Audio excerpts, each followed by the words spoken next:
Hey, how you doing? This is RJ. In my last video, I talked about how at Marvel and DC over the last 30 years, they have had a nonchalant attitude towards killing off characters and then bringing them back to life, and how this has in effect destroyed their ability to tell a good story.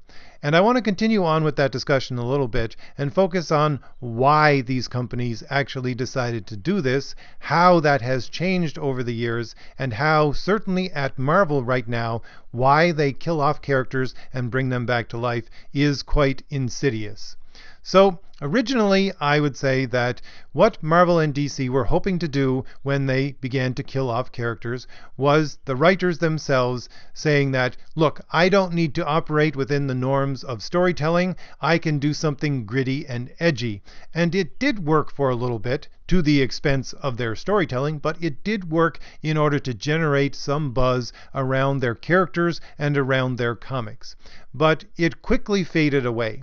And when the 2000s came along, they were left scratching their heads wondering why this didn't work anymore. And their solution was then to simply up the ante and to put shock and awe into the death of their characters. And again, this worked to a lesser extent, but it worked to generate some buzz around their comics and their characters. But it quickly faded away once again. But today, over at Marvel, and I focus on Marvel mainly because the crazy just oozes out of Marvel. Over at Marvel, why in the last year, 2 years, they have begun to kill off some significant characters and then bring them back to life is because they are trying to create a new version of these characters in order to insert into these characters their own progressive agenda over at Marvel. And to show that this is happening, I want to focus on some of the Avengers, because a similar storyline has occurred with the characters of Captain America, Iron Man, War Machine, and Black Widow. Each of these characters were killed and then brought back to life. But the characters weren't really brought back to life. A copy of the character was, in quotes, brought back to life. If we look at the storyline of Captain America, you have the Red Skull. He used a cosmic cube to alter time to make Captain America a Hydra agent from the beginning. And so within the story, that Captain America was then killed, and the cosmic cube then created a new version of Captain America, which was a copy of the original version of Captain America, supposedly. And so you don't have the original character coming back to life. You have a recreated copy of the original character. If you look at Iron Man, you had Tony Stark, and in effect, his brain was downloaded into a computer. He became, in effect, an artificial intelligence, and he also did the same thing to the mind of Rhodey. And as this artificial intelligence, he basically regrew his body and the body of Rhodey, and then reinserted their memories into these bodies. And again, this is not the original character. This is a copy of the original character for both of them. If we look at Black Widow supposedly now has been killed off over and over again in her history. And what has happened every time she has been killed is that a clone of her has then been activated, and the memories of Black Widow up until some save point are then downloaded into that clone, and that clone then becomes the new Black Widow. So in effect, for all of these characters, it isn't killing them off and then resurrecting them. It is killing them off and then creating a new copy of the characters that is existing within the universe.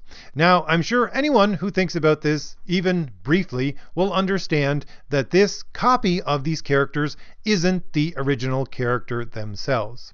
Because if someone made a perfect copy of you and said to the original you, okay, I'm going to kill you now because you still exist, you still live because your copy is alive, therefore it doesn't matter if I kill you, right?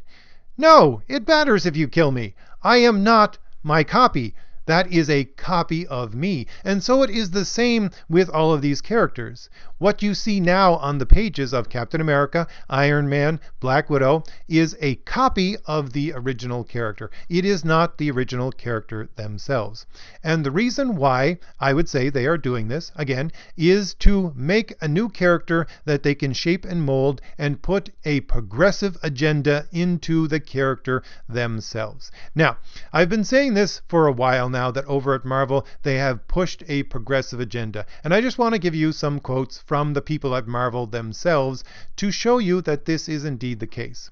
We have Sana Amanat, who is the second in command at Marvel, the VP of Content and Character Development, talking about her baby, which is Marvel Rising, which has comics and shows, saying over and over again that body positivity needs to be a focus of this show. And that's a very progressive idea. You have one of the major editors over at Marvel, which is Jordan White, declaring himself on Twitter as a socialist and a hater of money. You have Kelly Sue DeConnick, who is a writer over at Marvel and who created the current version of Captain Marvel, which is running straight through everything in Marvel right now. And she has said that feminist intersectionality has greatly informed her ability to tell a story. You have G. Willow Wilson, who created Miss Marvel and is another big influence over at Marvel. She had said in an interview that when Donald Trump was elected, she significantly changed what she saw as her job as an artist. After that point, she thought that it was her job to provide hope fuel for the leaders, big and small, that lost in that election, and to try to get them back on their feet. You have Solomon Ahmed, who has said that his stories certainly need to focus on social justice. And I could go on and on and on. You have these people at Marvel that are at the top, that are at the middle, that are at the bottom. They're all progressive-minded people, and they wish to insert their progressive ideology into these characters. And they are doing so both at the top level and the bottom level. Because let's look at a few things that I've gone over in my videos.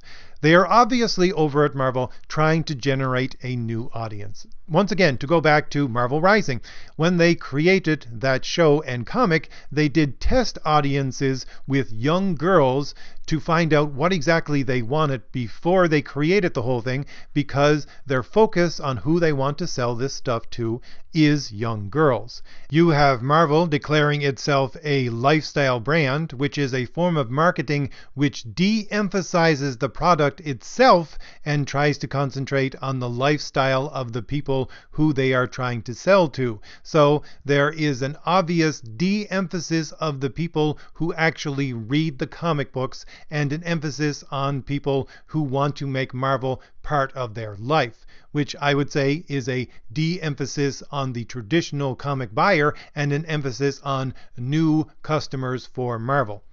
And further, you have Sana Amanat saying in that Fast Company interview that I covered so long ago, she said, you know, those old stories, people might think they want those old stories, but they really don't. Now, I'm sure you would agree with me that it was quite gracious of her to tell us all what we think, but the point of that quote is to show that, you see, she is trying to shift what the stories are all about. She is trying to say that all of these old kinds of stories, well, they're out. We're not going to tell those old kinds of stories anymore. We want a new kind of story for our new audience. And I found it quite funny that there was two articles, one put out about Kelly Sue DeConnick and another put out about G. Willow Wilson, and both of them said almost the exact same thing at the exact same time in two completely different interviews, saying that when they were writing for Marvel, they realized as artists that they can change the world, but they can't change the world, in their words, directly. What they needed to do was to take their ideas, which again are very progressive-minded ideas, to take their ideas, to insert them into their storytelling in an attempt to insert those ideas into the readers of those stories, so that the readers absorb those ideas, take them into themselves, carry those ideas out into the real world, and then become the change that they are hoping to make. So if you take all that together and look at it, you can see that what they're trying to do over at Marvel is they're trying to generate a new audience with a new kind of storytelling. And this new kind of storytelling focuses on very progressive ideas. I suppose they would probably take along some of those older comic readers as well, but only if they're ready to be very progressive minded. But this is the heart of their entire problem. Your older comic readers know what a good story is, and they know when an agenda is being shoved down their throats, and they don't want this. And I think this becomes evident when you look at Captain America and how he has been treated over the last year and a half.